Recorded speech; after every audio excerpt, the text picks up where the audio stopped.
zwei, drei, aus.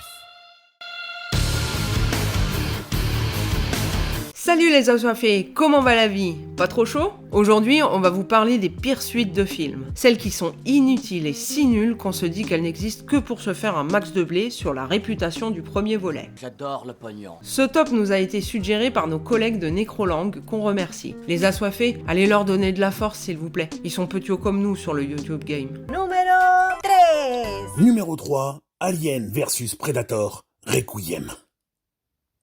Alors d'entrée, disons-le, le premier n'était déjà pas bon, mais il avait le mérite d'être au moins divertissant.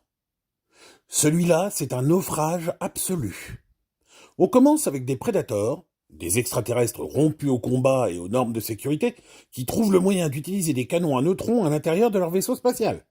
Ce qui, bien évidemment, provoque une avarie qui se fait scratcher le vaisseau sur Terre.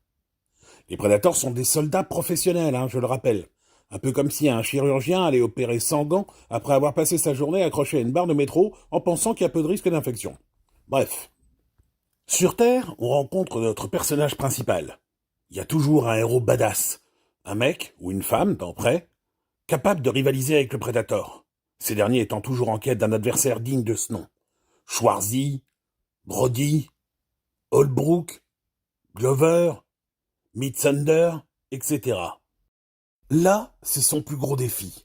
Ricky, 17 ans, livreur de pizza, et même pas chez Pizza Hunt, pour la bonne blague. Son plus grand fait d'armes est de refuser de porter la casquette à l'effigie du resto quand il fait les livraisons, de peur de passer pour un couillon. Ricky se fait avoiner par les bullies du lycée. Et Ricky est aidé par son frère. Ricky est la cible parfaite pour un Predator. Un sacré trophée. Il a même une carte Panini. C'est vous dire la réputation du gars. Dans Requiem, on a des personnages complètement cons. Une gamine ingrate qui mérite des baffes. La photo est tellement sombre qu'on voit jamais quoi que ce soit, et comme si c'était pas assez, le Predator défonce le transfo, foutant ainsi la ville dans le noir. Je vous fais pas le pitch, il y en a pas vraiment.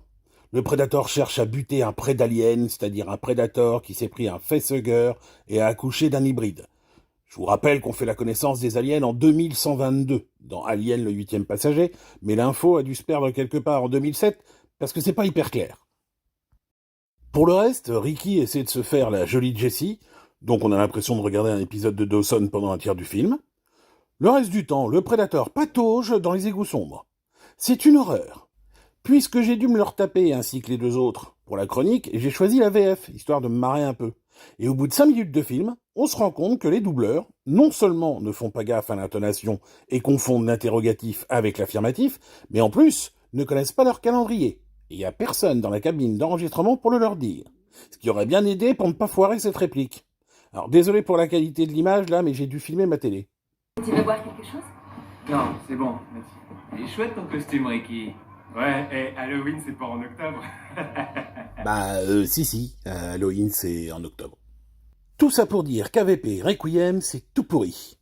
Petit bon point quand même, certains maquillages gore sont réussis. Ce qui aurait été dommage autrement, vu que les réalisateurs, les frères Strauss, sont des techniciens d'effets spéciaux à la base. Il y a même un chestburster qui défonce un gamin de 10 ans, et ça, c'était couillu. Pour le reste...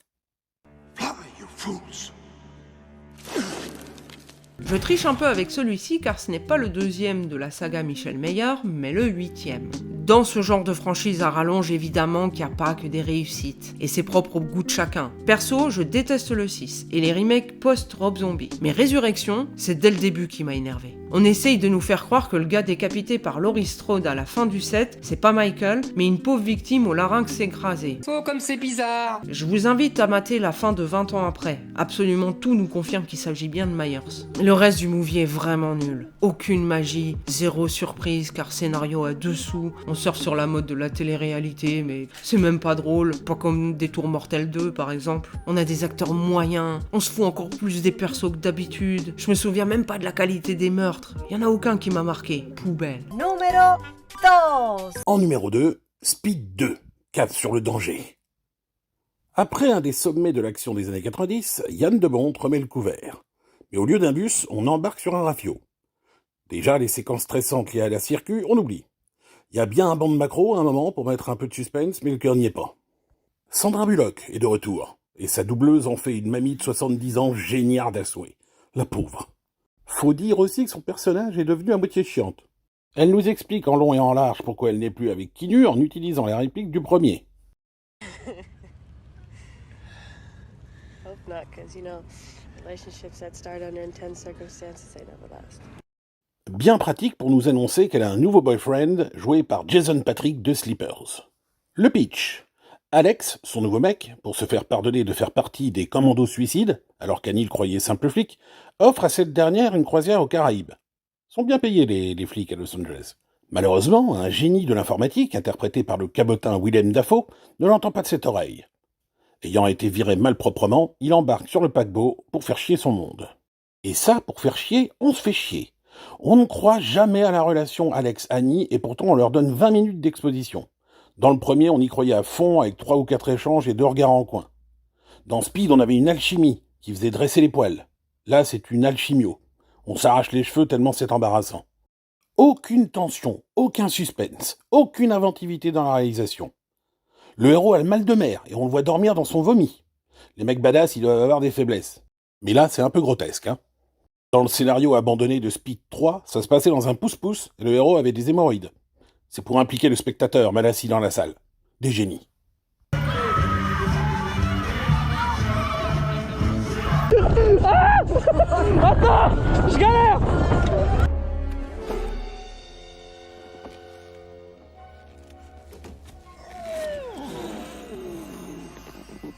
En résumé, tout prend l'eau dans cette huître ratée qu'on préfère tous oublier.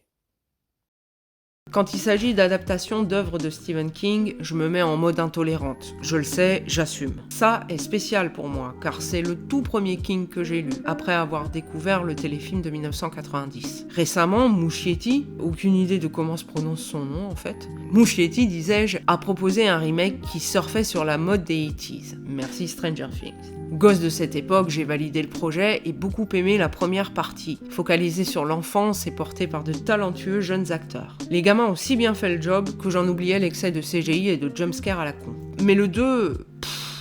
Par exemple, c'était bien vu de parler du rituel de Chud, mais j'ai pas compris pourquoi ça n'a pas été repris tel quel, et ça m'a embrouillé. J'ai pas du tout aimé les espèces de changements de décor d'un coup, en mode projection astrale, pourquoi faire? Ça faisait plus penser à Dr. Sleep qu'autre chose. Et d'où ça sort que Richie Tozier soit gay et amoureux d'Eddie? Cet élément ne fait pas du tout avancer le récit. Alors quoi? C'est pour faire plaisir au wok? Sérieux? Et le respect de la création de l'auteur? On se torche avec? Oh chiotte. El número 1. En numéro 1, Superman 4, The Quest for Peace.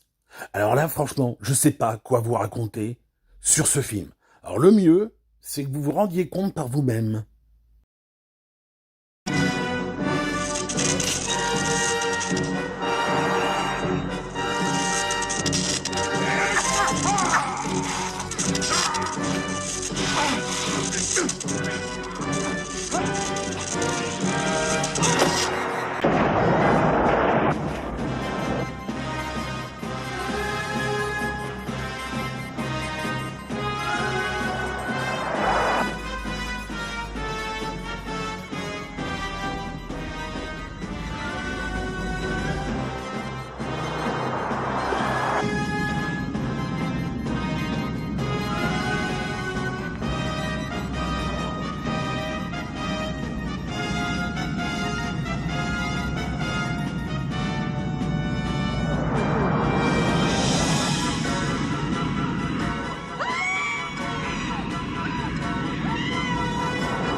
got to say about that?